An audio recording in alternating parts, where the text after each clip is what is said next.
delivery. But what are those things? It is access to service. What type of service? Quality services. Now we are talking data. Na maana lazima kuwe na parameter. What is that data? Nobody since morning talked about the characteristics of this data. But the data we need in the health sector, first we need to have to collect quality data. There are factors which will make it quality data. But again, we'll talk about accessibility. Those services must be accessible.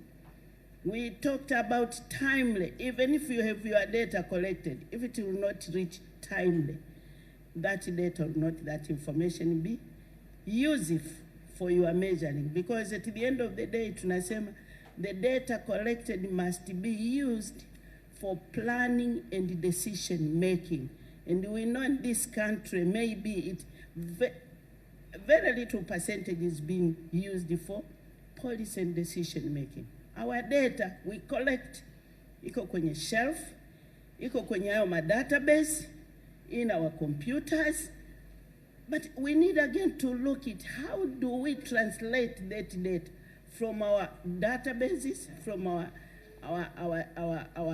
registers, our cupboard, our what, so that it is useful. Hiyo ni tatizo limekuwa kwa muda mrefu na kila mmoja anaikuja. But at the end tunahitaji kumeasure quality of care, quality of life. Lazima kuwe na takwimu. Na takwimu yetu ni lazima ambayo itakuwa imekusanywa na mkusanyaji anayejua, ili aweze kuidetermine this is the correct data. Sababu even you can correct 2 kumbe ikawa 5. You can put 5, but in the health sector when you read 5, 4, that will make a big difference. Tofauti inaweza kaua, inaweza kufanya ukaishi, si ndio? Kwa hiyo the information in the health sector is very sensitive in terms of collection. It must be used. You collect, you interpret, you analyze, you use it. They talked about epidemiological aspect. You must have someone who can interpret the data into a disease pattern. What type of disease? Because even the diseases in this, they tend to differ. You cannot everyone come, ni aspirin, ni chloroquine, leo hii kila mmoja anaitwa na nini? Anapewa dawa kwa sababu anaumwa, labda unaenda hospitali ni malaria. Unaenda hospitali UTI. Wote humu ndani leo mtu akija atasema you have UTI, which is not true. And that is data iliyo collected and it has been informed. So we have a long way to go, but we have done a lot.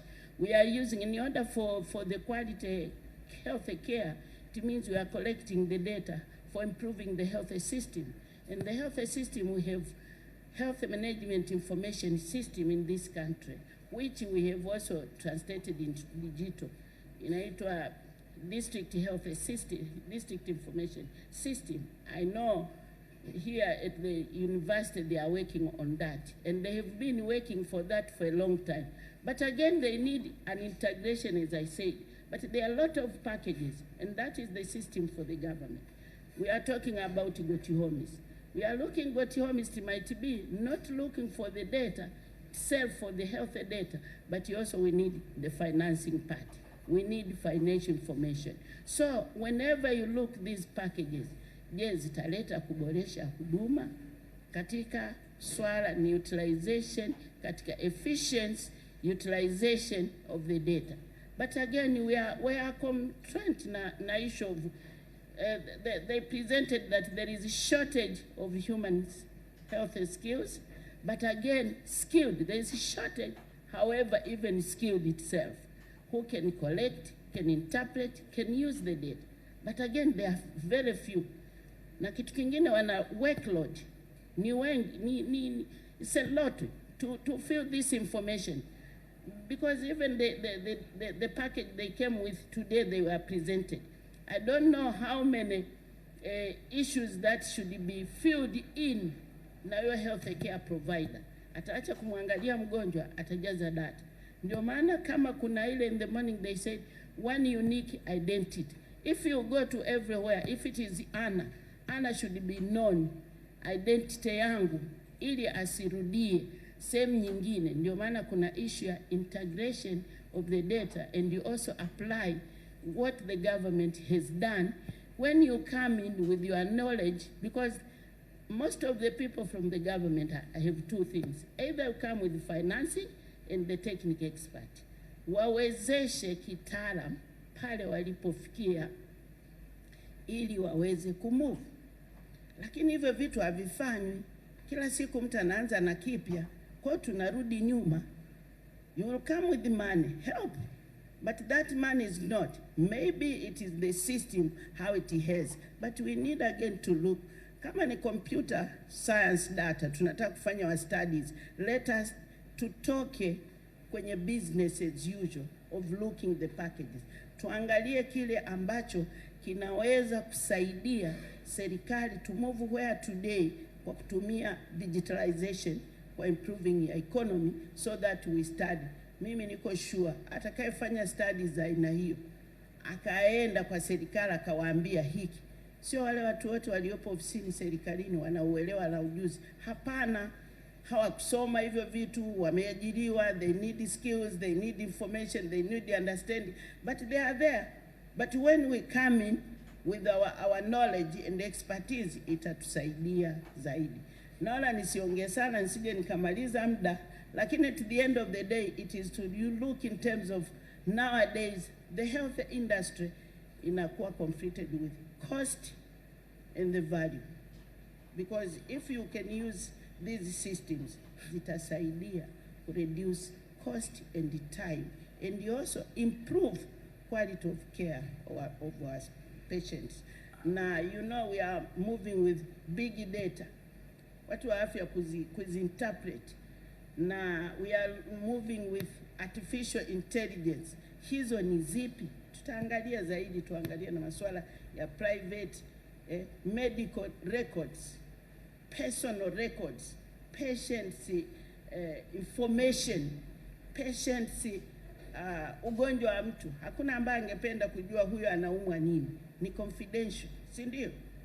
Hakuna angependa. But those are the things that we need to look into it now when we are talking about digital or digitalization of the data. Zinaendaje? Tuna policies, tuna regulations, tuna rules, tuna protocols. Are they there which will safeguard? Kuna watu wako pembeni wanaita human rights.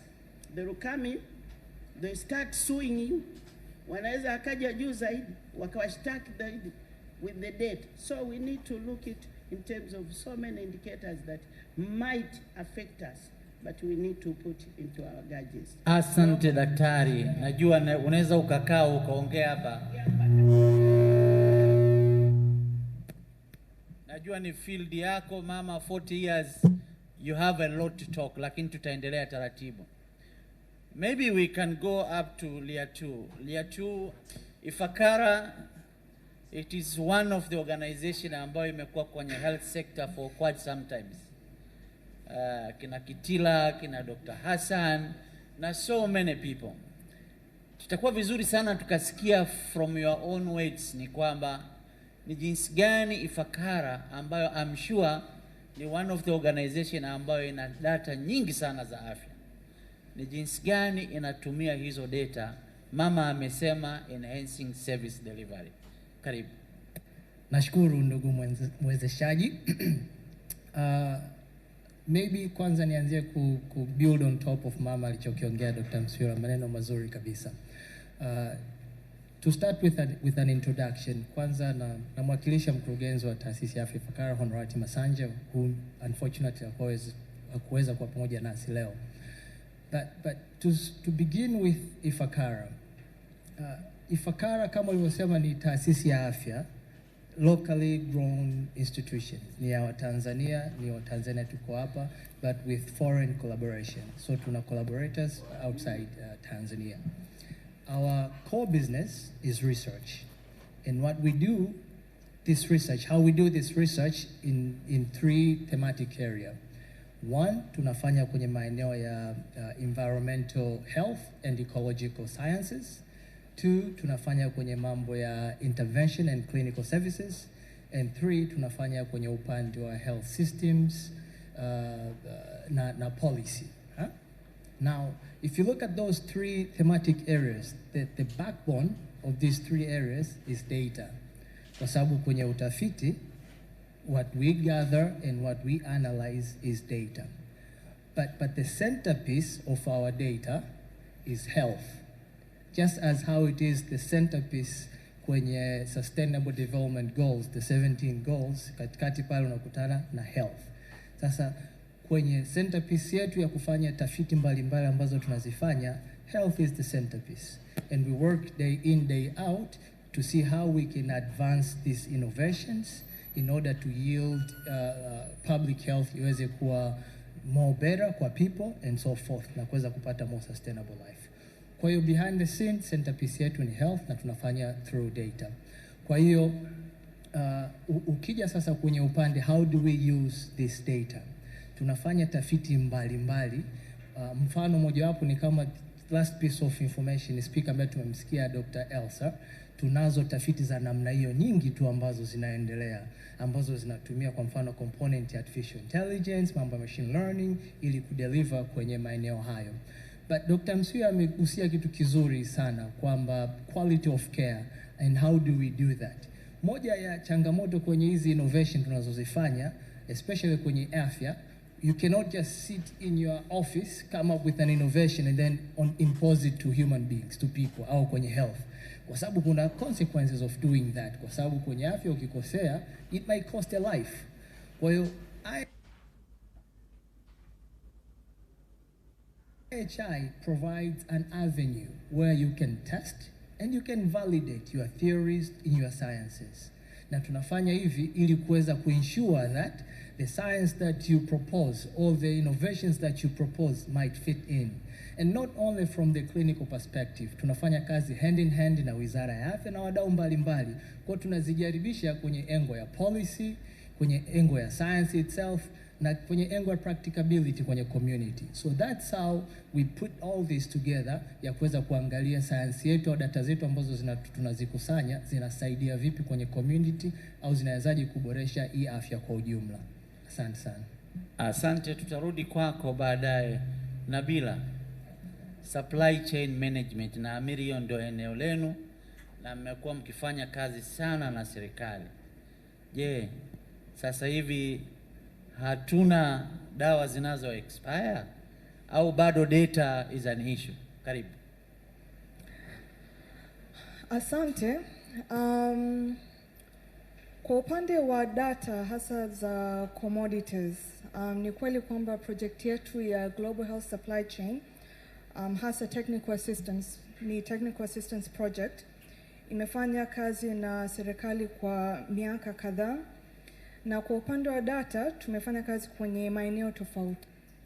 Mojawapo ambayo ilikuwa kwenye upande wa kuimprove matumizi ya data ambazo tayari zipo. Kwa hiyo mojawapo changamoto ambazo zilionekana in the recent years ni kwamba kama speakers wengine walivyosema sasa hivi ni kwamba data zipo, lakini yale matumizi ambayo tulikuwa tunategemea bado tulikuwa tujafikia ile capacity ambayo tulitaka kuona. Kwa hiyo mojawapo ya innovations ambazo project ilikuja nayo ilikuwa ni impact team, ambapo walitengeneza collaborative models za jinsi ya kutumia hizo data kwenye teams ambazo ziko kwenye levels za districts, regions and other levels as well.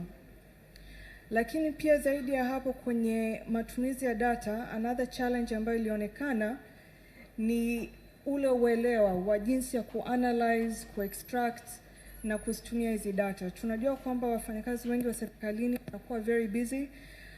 Kama Dr. Nswila alivyosema, majority of the time wako pale kwa ajili ya kuhudumia wagonjwa, lakini tukianza kutumia muda wao mwingi kwa ajili ya kuanalyze data, ule muda unakuwa unapungua, hasa pale ambapo wanakuwa hawana zile skills za jinsi ya kufanya hivyo.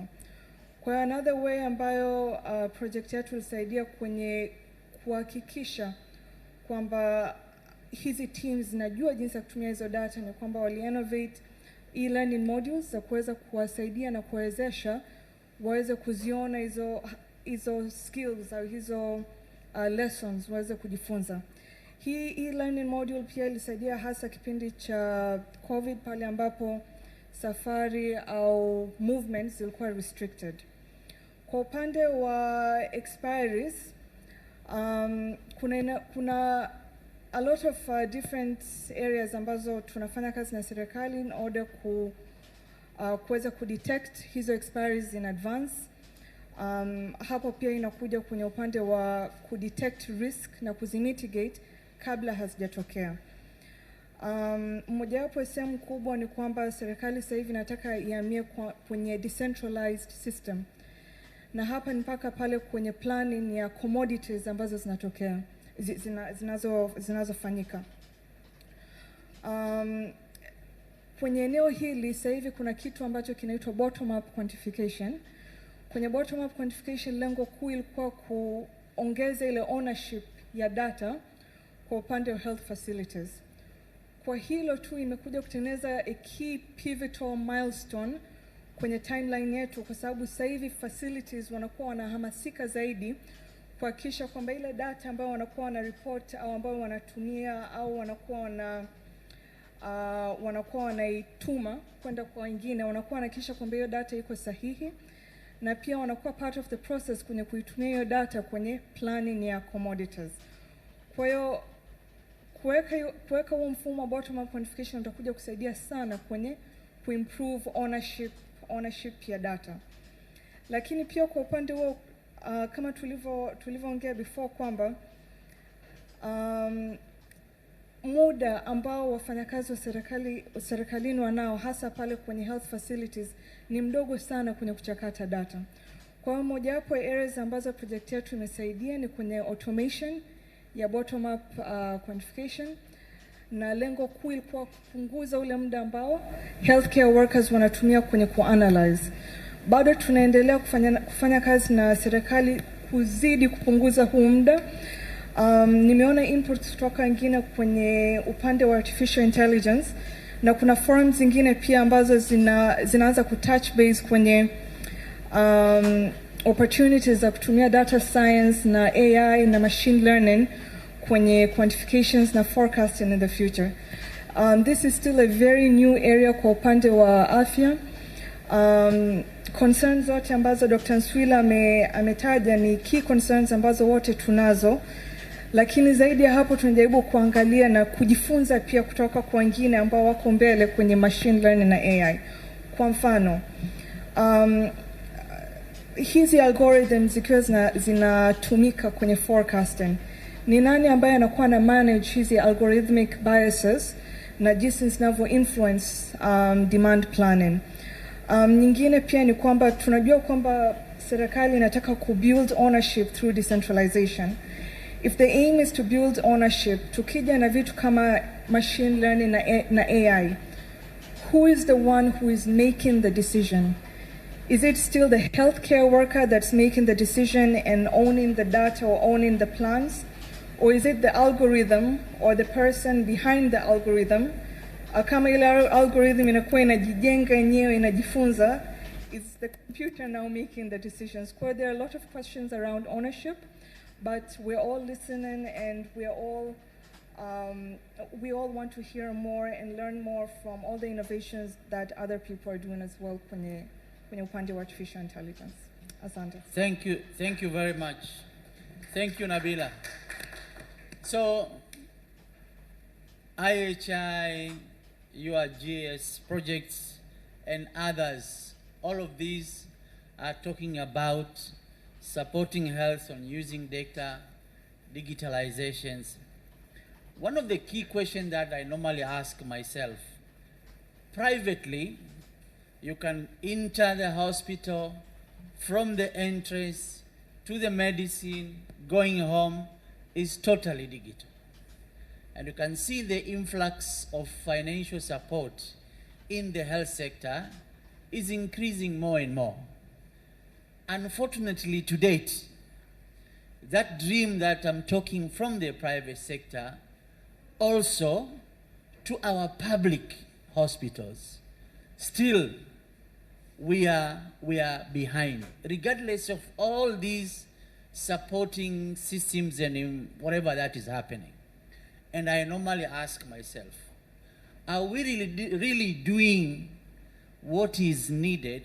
It's like, because we are talking about the health sector, are we really done our work to diagnose the correct disease and provide the wrong medicine? Or we are providing the wrong medicine to the right disease?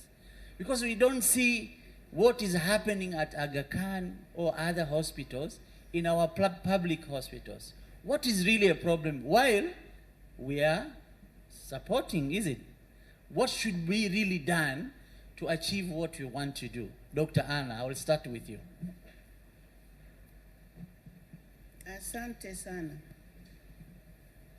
Cha kwanza ningependa niseme hivi, when you are doing things privately, you have your objective and specifically your resources you are focusing.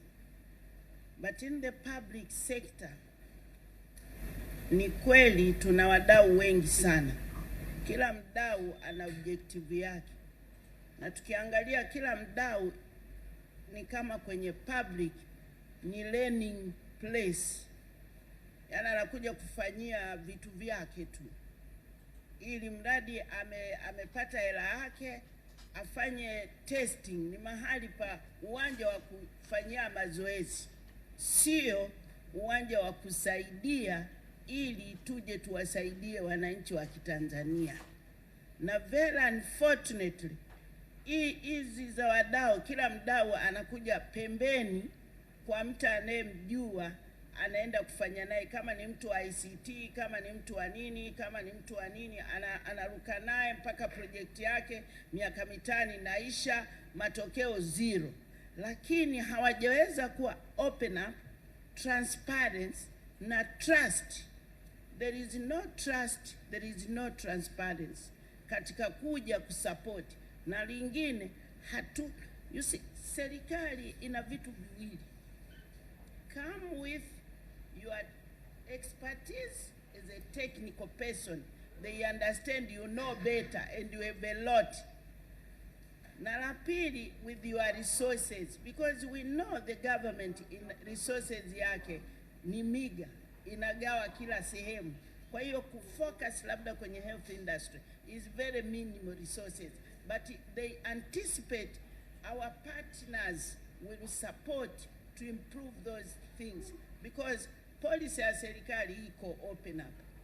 Na serikali kama sector afya is working with the sector-wide approach, where it involves all partners to work together very openly, discussion, but we are not targeting and we are not trustive, we are not open if kwenda straight trend tukafanya kitu hicho. That's why even the Minister of Finance inahangaika sana ijue how much resources. Na imekuambia not necessarily I will take it to your resources, but I want your resources to bring matokeo mazuri yatakayoisaidia nchi hii.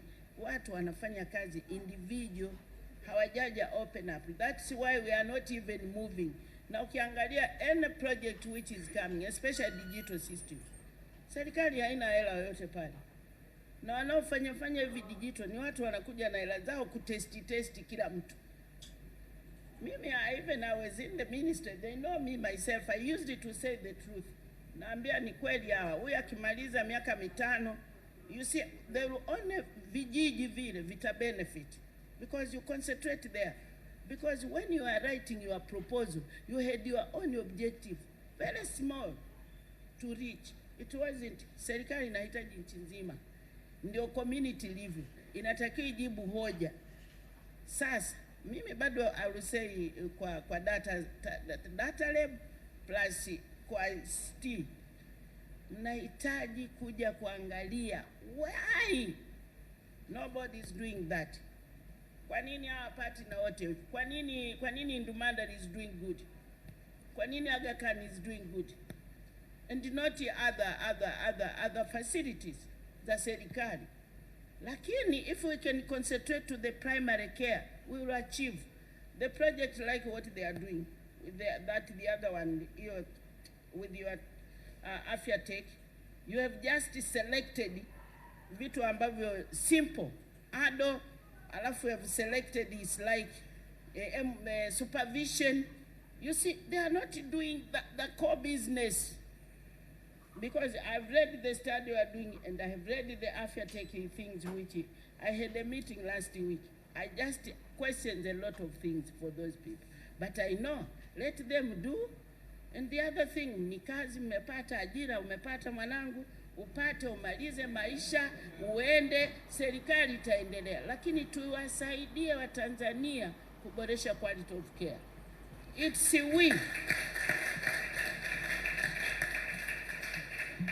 Sawa, ningekuja kwa lia tu. Ningependa urespond hilo swali.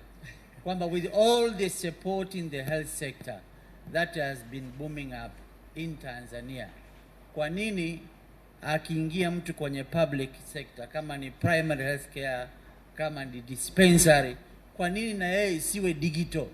Kwa nini? Asante mwezeshaji. Hapa ni experience imeongea, au sio? Asante sana mama yetu.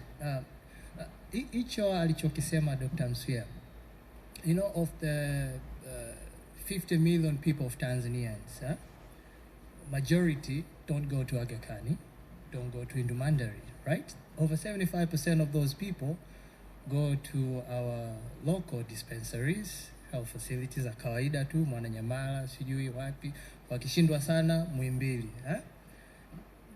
Nearly, very few can afford to go to places like Aga Khan and so forth. Kwa hiyo nakubaliana huko ndo kunatakiwa kuwe the best, kwa sababu majority go. Absolutely. However, you know, when you have fewer people and a lot of finances are projected towards the big ones, the small ones misses the cut. So the challenges, if you look from the big picture of the public health, the challenges of the public health are mostly lying towards these low resource settings, where the poorers are, because that's where they get the majority of them, and that's where even very good doctors do not wish to go to those places. They want to stay in urban environments, because that's where you could say perhaps maybe good life is, but ukienda uko vijijini hawakuti watu namna hiyo. Now, how can we penetrate and work to those? I'll share an example of how IHI has done, and then perhaps you can reflect on this. So IHI is, again, as I said, is a local training institution where researchers meet the science. What we try to do over there is we train the people, or we work with the people to understand first into their head before they can even start programming it. So we want to build, the first place where we build the capacity is on people's brain, on people's mind. And then we try to implement that onto the devices and the equipment that we use. So a good example in Ifakara region, where our teams has worked with Council Health Management Team, the CHMTs. These are the people at the very low level, the primary health care. They've developed a very similar algorithms to what our colleagues was talking about, but this one followed the IMCI, Integrated Management of Childhood Illnesses. So this is the WHO document, and it guides in terms of if you are to provide care for children, what are the procedures you need to follow? What steps what should we check? Things like that. What first began with an assessment. When you look at those areas, one of the very major issues when treating the children is the use of misuse of antibiotics, misprescriptions, incorrect checking of measurements, and so forth. So they assess those areas, and they see how the health workers are following those guidelines when they treat the children as they come to the hospital. And using those IMCI guidelines, they developed very similar, like a model and a tool, and put it on a tablet. And then they test without the tools, and 4 facilities with the tool, and they gave them a tool. And then each facility receives patients.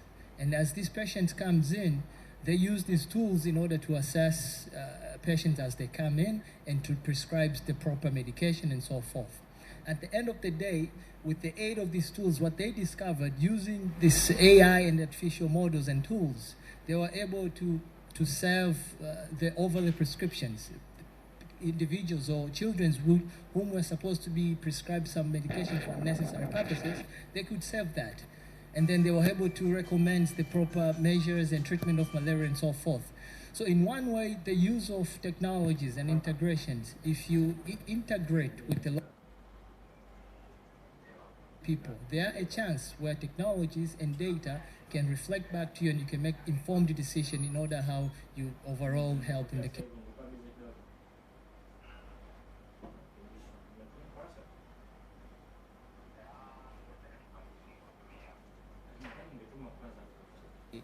Katika public schools, hospitals zetu hatufanya.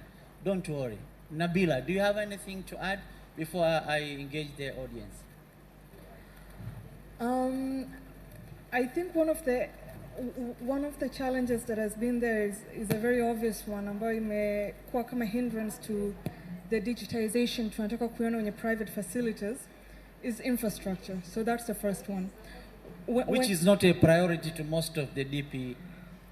Yes, is it? So this is why in my previous comment, nilitaja kwamba we are at a pivotal point in our timeline whereby I think we are going to be very motivated to make that a priority. Dr. Nswila is talking about priorities which are at hard to reach areas and make sure that they have access to electricity, internet, and they all have computers and know how to use computers. Having that infrastructure is going to really help us. The initial motivation that I spoke about, with increased priority kutoka serikalini for all healthcare workers and facilities to own data that they are producing and that they're also using for planning, I believe this is going to be a very big motivation going forward. There will not be any excuses in my belief from the years that I've been working on. This will be an area that will be prioritized in terms of investments to make sure that infrastructure reaches these areas. Asante. Najua Ali and others like Ali ambao wanatumia AI na wanahitaji zaidi ya miaka mingi, si ndio nyewe wataalamu? Miaka mingi ya data ili algorithm zenu ziweze kufanana na ukweli, si ndio? Sasa tukimwangalia, sasa hivi tunasema tunataka kwenda kwenye AI, si ndio? Tukimwangalia yule mtu wa dispensary anamtua 16 books. Tunazungumzia 30 years Ali yatumie ku-innovate. Sawa? Kwa hiyo nafikiri kuna umuhimu kwamba kama inawezekana primary health care zote ziwe digitalized ili tuweze kumiti ile future yao, si ndio? Sasa how do we go from here, from the data Tamasha concept? What should be the action items to make that the reality? Naomba mkono huko. Mzee.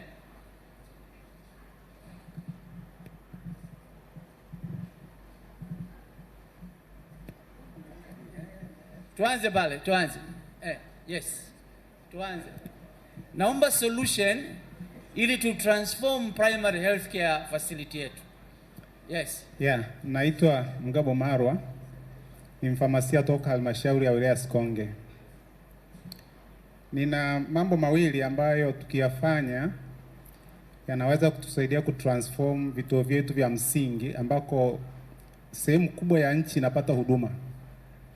Jambo la kwanza ni kuhakikisha kwamba wale watumishi wetu wanaofanya kazi ngazi zile za chini ambazo ndizo data producing points kwa nchi nzima katika sekta ya afya wafundishwe kutoka kwenye vyuo vyao wanakotokea kule, wafundishwe umuhimu wa matumizi ya takwimu.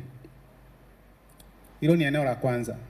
Unazungumzia kule ambako wanasoma kabla hawajaajiriwa? Yes, kutoka vyuoni. Nafikiri hilo curriculum imeshatengenezwa, nafahamu Wizara ya Afya na imeshaingizwa. Kwa hiyo wanaokuja sasa hivi watakuwa na hilo tumesha liaddress tayari. Ya pili, kuna hii mifumo nasema kwamba artificial intelligence. Nadhani ingeanzia kule chini. Ukienda Muhimbili mifumo yao ya afya iko juu sana, lakini ukienda kwenye vituo kule ngazi ya chini, wale watu nakuta kwamba kituo kina watumishi wawili, lakini wote bado wanahangaika kuandika data zao kwenye makaratasi. Lakini namba 3, serikali imekuja na jambo zuri sana la decentralization, kuhakikisha kwamba wale ambao ndo wasimamizi wa hizi huduma za afya wana own kila kitu. Lakini pamoja na kwamba tumepeleka fedha kule kwenye hii direct financing, bado hatujapeleka human resource ya kutosha. Nikiwa kama mfamasia ni kuangalia mfumo wa supply chain, tuna watumishi wachache sana, na kwenye hili eneo la dawa kuna pesa nyingi sana zinakuwa injected, lakini watu rasmi wa kusimamia hizi bidhaa za afya ili kuhakikisha kwamba zinamfikia mlaji wa mwisho ni wachache sana. Asante. Asante sana. Mwingine mwenye wazo, nini kifanyike kuweza kumaximize to unbox the data in the digital economy for the health sector? Mwingine?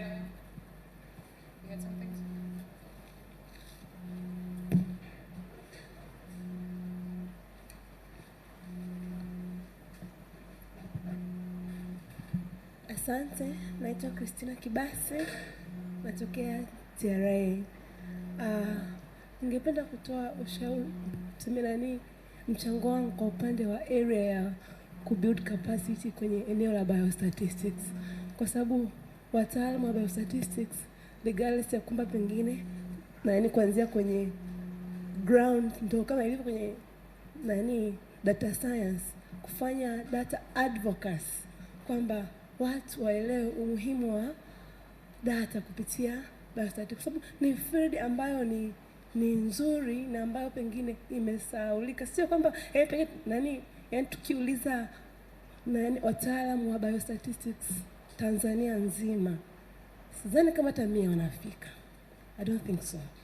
Kwa hiyo kwa sababu kitu ni kufanya kitu ambacho ni passionate. Kwa hiyo pengine wale ambao wamesomea masuala ya clinical medicine, ukiwaambia waanze kufanya masuala ya data analytics, ni kitu ambacho ni headache na vitu ambavyo pengine hapendi, anapenda kudumia.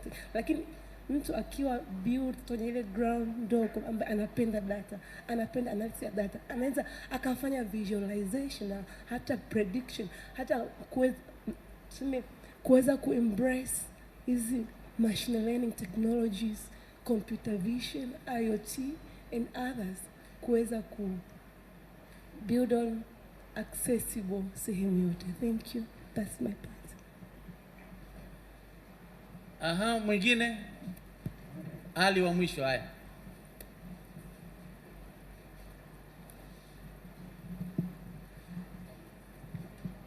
Thank you, and it's very insightful panel hapa.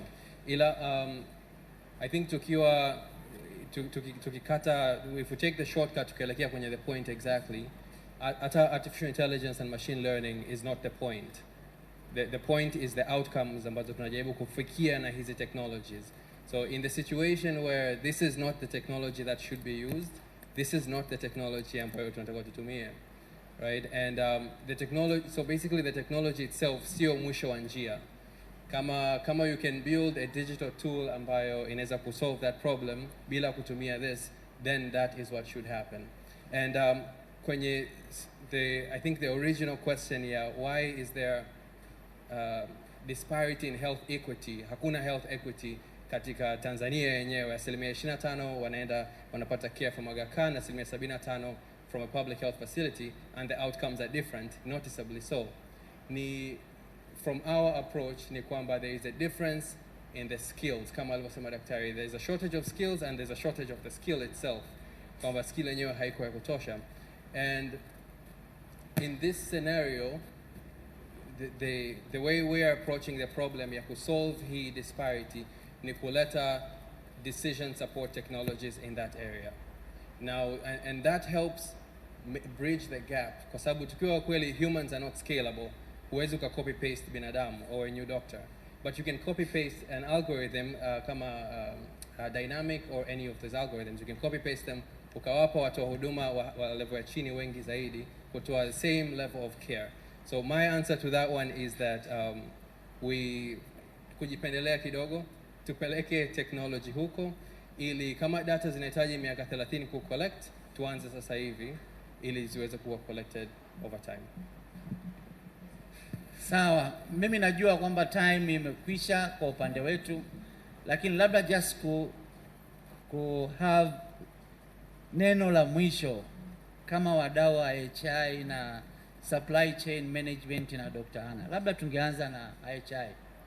What actually should be the next step ambayo mnafikiria kabisa kama IHI mwenyewe anai-champion ku-enhance data use kwa ajili ya digital transformation ambayo tunaitaka?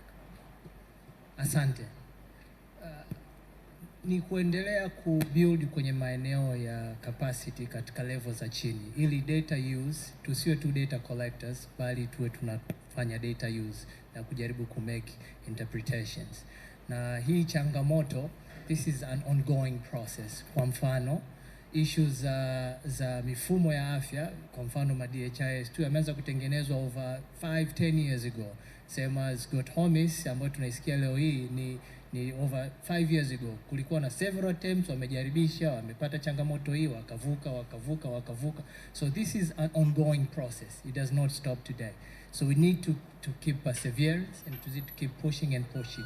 Tutengeneze community ya watu wenye uelewa wa hivi vitu, ili hao watu waweze kuvitumia na waweze kuvi-apply kwenye day-to-day lives. All the way mpaka to the ground level, wasio tu wanakusanya data, vile vile wao ni watumiaji wa hizo data kufanya maamuzi yao. Naamini hata hizi issues za science itself not necessarily inategemea sana kwenye computer per se. Ukimfundisha mtu elimu hata katika ground level afanye tu mahesabu labda kwa wiki nzima, wanaona wagonjwa wapi wa tatizo gani. Asante. Elimu is the key. Dr. Anna, nataka umalizie wewe. Mimi nataka nimpe Nabila kwanza. Wewe umalizie. Nabila, what is your take? Just 1 second, I can see the MCs want to kill me now. Asante. Going forward, we have to appreciate kwamba in the meantime, the data is evolving a lot. The size of the data that we used to deal with just 3 years ago is nothing compared to what we have right now, especially just for the healthcare system. And it will continue to grow as we continue to build the concept of data ownership for all health facilities. Going forward, we need to prepare in terms of upskilling, in terms of automations, in terms of innovations around easier data entry. We need to prepare how we're going to be managing these large data sets. I don't know if I'm ready to start calling it big data.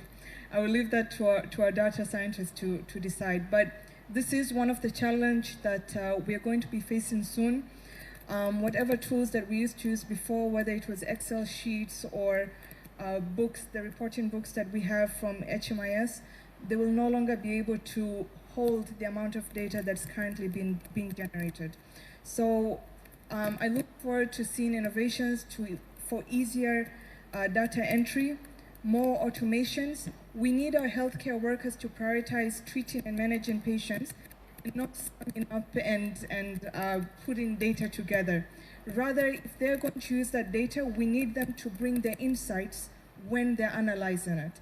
At least in the part of aggregating it and extracting it, those areas would at least be automated. So those are some of the areas I think we should be working on together. Thank you, Nabila. Dr. Anna, just 1 minute. I know its time is up. Just 1 minute. Cha kwanza ningependa kusema tumetambua kwa serikali imeona umuhimu wa digitalization kwa ajili ya economy. Kwa hiyo ina maana there is, yani tayari imefungua milango vizuri. Kwa hiyo la pili ni wadau wote sasa.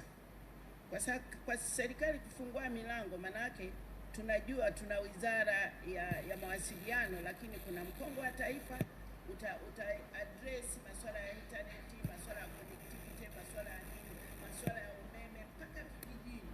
Kwa hiyo hilo sio issue yetu. Mama, hatukusikii vizuri Mike. Okay, nasema hivi, serikali imeona umuhimu wa digitalization kwa itapunguza cost, itaongeza efficiency, alafu ita improve service delivery. Sasa ili ifanye hivyo, imeongeza, kuna mkongo wa taifa, kuna wizara inashughulika, policies ziko zinatengenezwa sasa hivi, policies za security, private regulations, alafu at the same time umeme umefikishwa mpaka kwenye primary care, kila facility lazima iwe na umeme na nini. Nini kinabaki? Wadau kama support ya serikali, tuangalie infrastructure na hicho tunachosema capacity building, who is going to do that. Ina maana sisi wadau ni lazima tufanye kazi na serikali, kwa sababu tumeanalyze ni nini sisi role yetu, kusupport capacity building, kusupport infrastructure kama hizo computers, gadgets. Alafu kingine, baada ya kuona kuna haya maeneo, mimi naamini kuwa data lab kwa hii tamasha, kwa kuwezesha hapa na serikali ilikuwepo hapa, lazima mtengeneze summary statement ya yaliyotokea hapa, ili data lab kuendelea kufanya kazi na serikali, lakini pia to the other side of the coin, data lab coordinate hawa partners wengine ambao they can pass through the sector wide approach ya Ministry of Health kwa afya, na kwa agriculture ipo, na kwa sehemu nyingine ipo, ili tuweze kumove, kwa sababu serikali iko open up. Tumeona mapungufu, wadau tupo na kila mtu yupo, tuchukua waro ene package inakuja tukasupport kwenye ile iliyopo. Nini kinatakiwa? Tumejua mapungufu, tusianze vipya. Ndo hiyo naweza kuona katika hapa masuala mambo matatu. The government is ready and it is preparing kila kitu kinachotakiwa. Ni wadau tusaidieni infrastructure, tusaidieni capacity building, tusaidieni hivyo vitu vingine. Lakini health care providers wako tayari, watu wa agriculture wako tayari, watu sijui watu gani wako tayari. Capacity mlizonazo, twendeni kwa pamoja, tusiwe wachoyo kufanya na isolation. Data lab kwenu. Asante. Thank you very much, Dr. Anna. We all agreed we need to do the real transformation in our primary health care. The government has done its own some work. Primary health care digital strategy now is going to be released soon. Digital roadmap is already there. Enterprise architecture is already there. So it's just a matter of enhancing the execution. Sindio jamani, eh? Kwa hiyo, let's work together on your own capacity to support as a country to transform the digital transformation kwenye health, ili tuweze ku maximize use of data.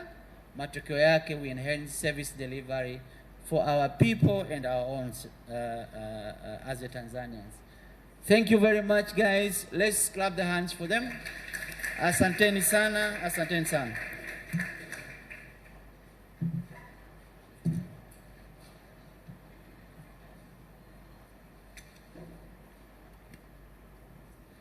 Alrighty then. We have made it to the last panel. Tumefanya heka heka mpaka tumefika mwisho. Thank you everybody for staying here until the end. Wanasemaga yule anayemaliza ndo anayepata nini? Kuna msemo fulani. The last person ends. Au ni kwamba ndo tunatengeneza msemo hapa. Kidijitali tunatengeneza msemo hapa, kwamba wa mwisho ndo anakula asali yote. So I truly believe kwamba everybody who's here and everybody who's following us online, I've seen kwamba kuna watu wamekuwa wakitufuatilia online kuanzia asubuhi mpaka sasa hivi. Thank you for being there, thank you for being committed, thank you for being connected. Tunaenda kumalizia siku, na tunapomaliza siku ningependa kuwakumbusha kidogo tumepitia vitu gani leo, na pia kudokeza some of the things ambavyo vimejitokeza. You might be sitting there, you might be online, alafu labda siku imekuwa nzito, alafu kuna vitu vichache umevisahau. Sasa ningependa kudokoza kidogo. These are kind of just closing point anasema tunaweka the nail on the head. Lakini kabla sijazungumza, Austin vipi? Mike. How are you feeling right now? Yani give me a thumbs up ni kwamba you're feeling normal. Yeah. Hapa ni kwamba I said, hapa I'm feeling great. Where are we? Sema ukweli, Mungu anakuona. How are you feeling? You're here? Tuko poa. Tuko hapa. Tuko poa. Onyesha basi kama uko poa. Yeah. Lakini kama siku pia ikuwa poa fanya? Je, tuko poa? Safi sana. So dada Tamasha 2021 day 1 ilikuwa iko wapi? Superb. I heard superb. Maneno fulani ya kizungu ki-international hapo. Asante sana. Magnificent. Kidijitali zaidi. Safi sana. Ndio. Sawa. Austin, do you have a few words to say? Ningependa kupitia some summaries. Yes. Yeah, Umesahau kumpongeza Omari kwa kumoderate session ya mwisho vizuri sana. Unajua hapo nilikuwa nataka kumpigia shamba maana alikuwa kwenye point yangu hapa. Lakini kwa mimi nimekuwahi. Umeniwahi lakini unaweza kuendelea. Basi naomba tumpigie makofi mengi sana Omari. Nchi kama China ilifika kuwa superpower kwa sababu iliangalia sekta ya afya vizuri. Nampongeza Omari kwa sababu ametupa mwelekeo. Lakini Kalila, leo ukiangalia na natarajia kusikia kutoka kwako, tumefocus zaidi kwenye nini unboxing digital data, unboxing. Kesho kuna surprise kubwa zaidi. Over to you. Kesho kuna mambo mengi yatakuja, lakini kabla tujafika kwenye kesho ambapo kuna vionjo vingine kadha wa kadha, ningependa kukumbusha some of the things that we did today. We opened the day with an incredible opening session. Tulikuwa tuna wizara hapa, tulipewa changamoto tofauti. Serikali tukaambiwa kwamba kuna fursa. Wanatafuta mawazo ya how to tax data. Data solutions. Nikasema kama Mchaga nikavibrate kidogo, nikasema I say zile hisabati kwa nini nikimbia darasani. Lakini na uhakika hapa D-Lab kuna solutions za kunisaidia kufikia pale. Sieti. Director. Wanasema opportunity na knock once. Hapo sasa. Tulikuwa tuna a great opening session. From there we went into giving certificates to PEPFAR scholars. Baada ya hapo tulikuwa tuna launch a curriculum. Ile data curriculum ambayo Omar pia ameizungumzia, imeenda serikalini na itaanza kufanyiwa kazi hivi karibuni. So tumelaunch kitu kikubwa sana leo. Kama mngependa kujua more, kama watu wangependa kupata more information about curriculum ilikuwa launched leo, labda wanaenda wapi? Maana hilo swali nimelipata mara nyingi kidogo. Wanaenda? Kwenye website ya D-Lab. Ukienda kwenye website ya D-Lab, nadhani pia ulikuwa unauliza, kuna watu walikuwa wanauliza online. So if you want more information about the curriculum that was launched today, so please go to the D-Lab website, utapata more information. Niongezee.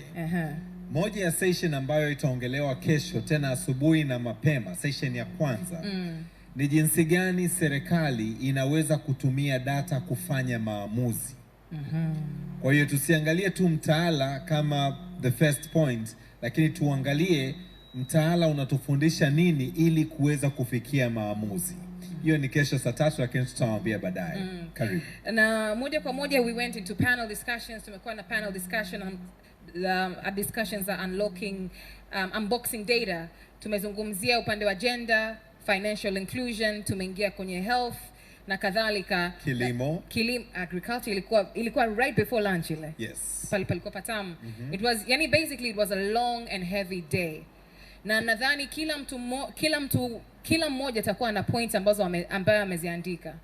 Mimi naombi ukifika nyumbani au kama ukiwa hapo mwenyewe ulipo, naomba uziandike. Nenda kwenye social media page yako, unaweza ukaambatanisha na picha ambayo umepiga, iweke pale.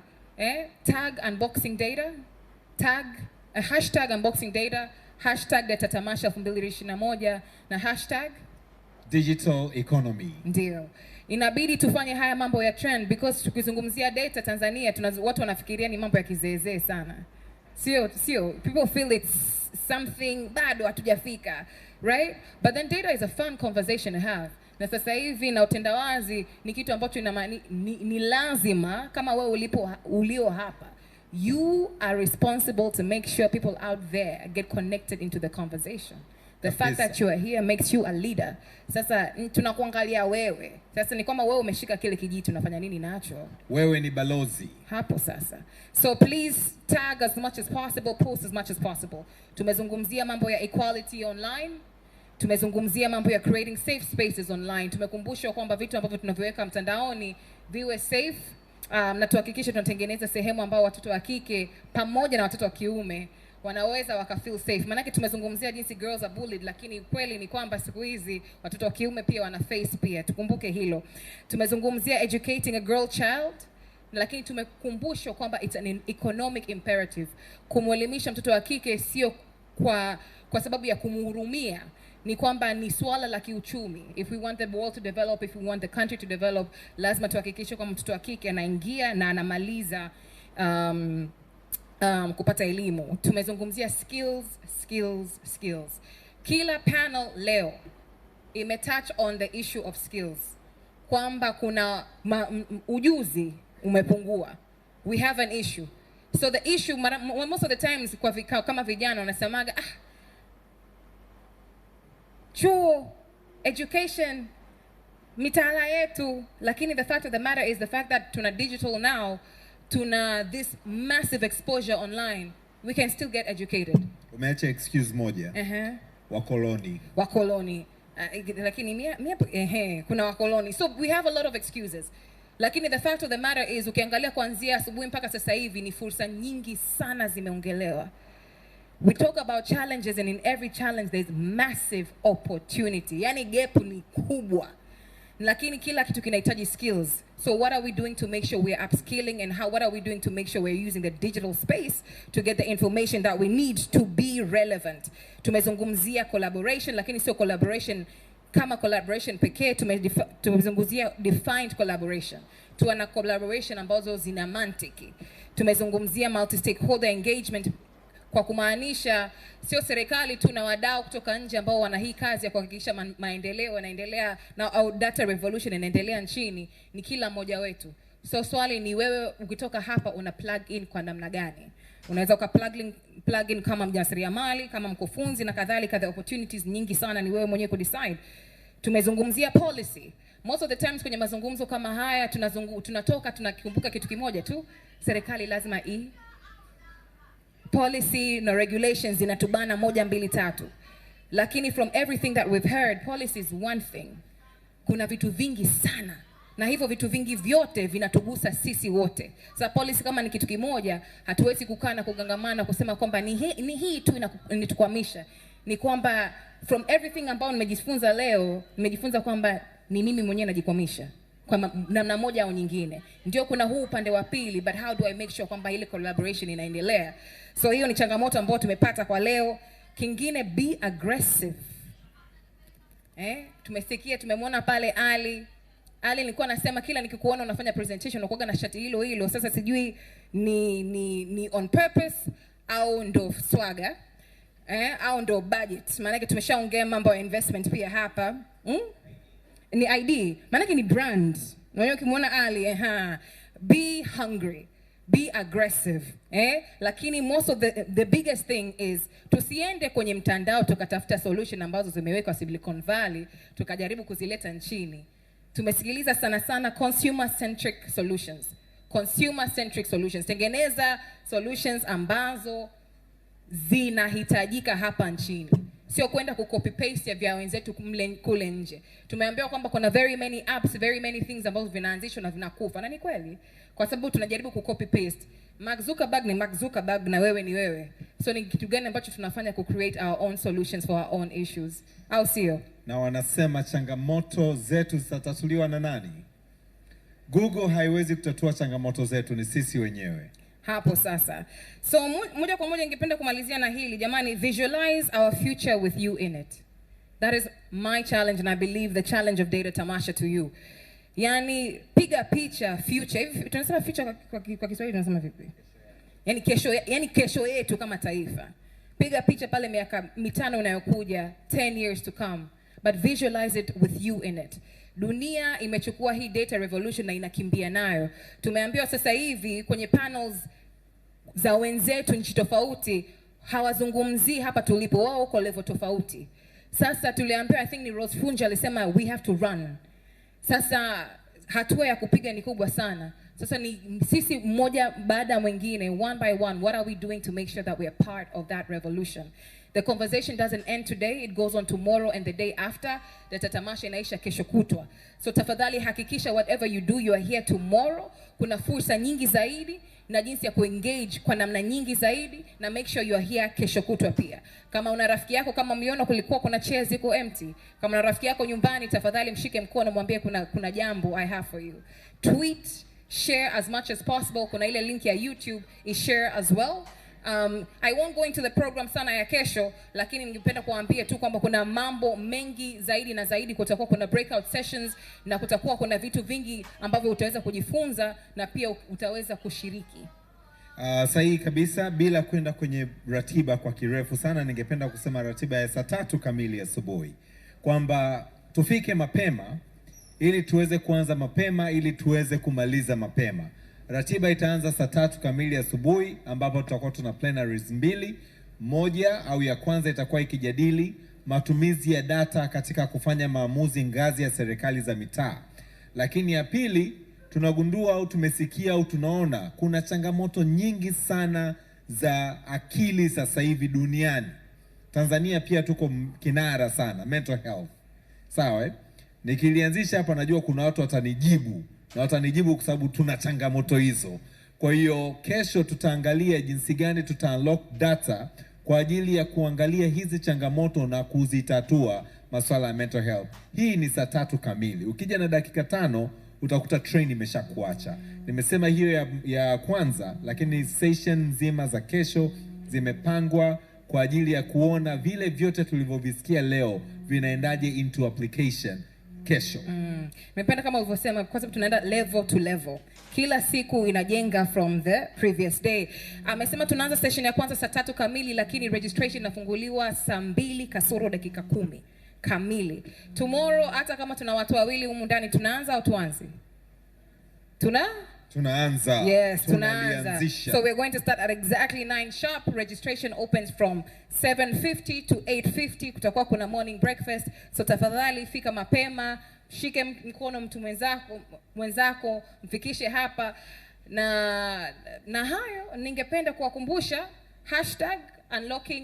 #unboxing data, #data Tamasha 2021, #digital economy. Kwa all our partners, sponsors na kwa nyie, and to the entire D-Lab team ambao mhakikisha kwamba siku ya leo imefanikishwa. Makofi mengi kwao.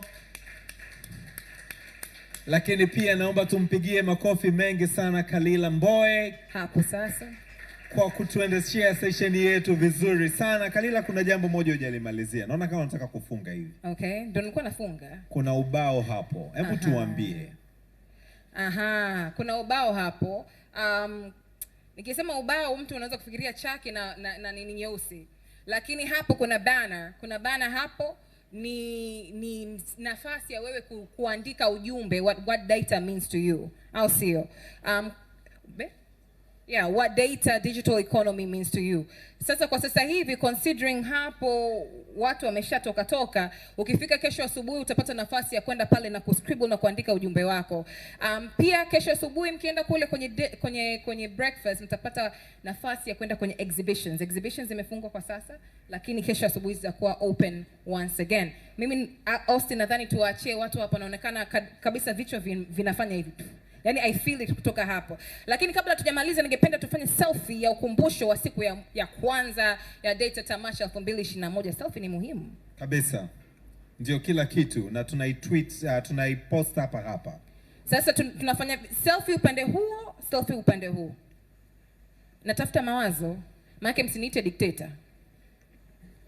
Selfie upande gani? Tunaweza wote tumemaliza, lakini wote tuje hapa mbele. Kalila utasimama hapo mbele, utapiga selfie wote, tutatokea na itapendeza sana. Tusimame basi. Tusimame katika nia ya kwamba tunatoka, hamna matangazo zaidi, tunawapenda sana. Tuonane kesho saa 2:50, saa 3 kamili, program ya saa 1:50. Saa 1:50. DJ Wait, sijui kama una muziki cha kusindikiza. Naomba wote tusimame hapa. Kalila njoo hapa. Naomba wote tusimame hapa kwa ajili ya selfie moja machachari sana.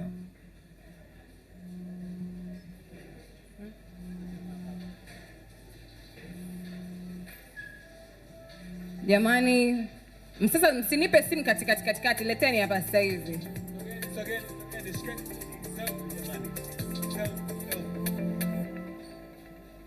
Jamani, iPhone 13 hazipo. Tapata wote kweli?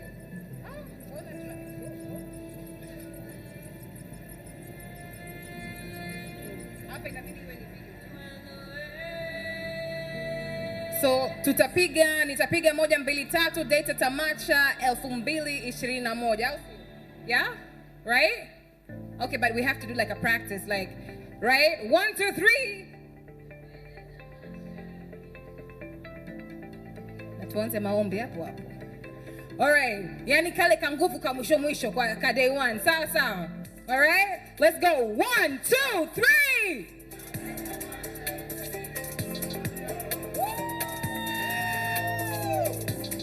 Hiyo ilikuwa ni demo. That was the demo. Now let's go for real. All right. 1 2 3.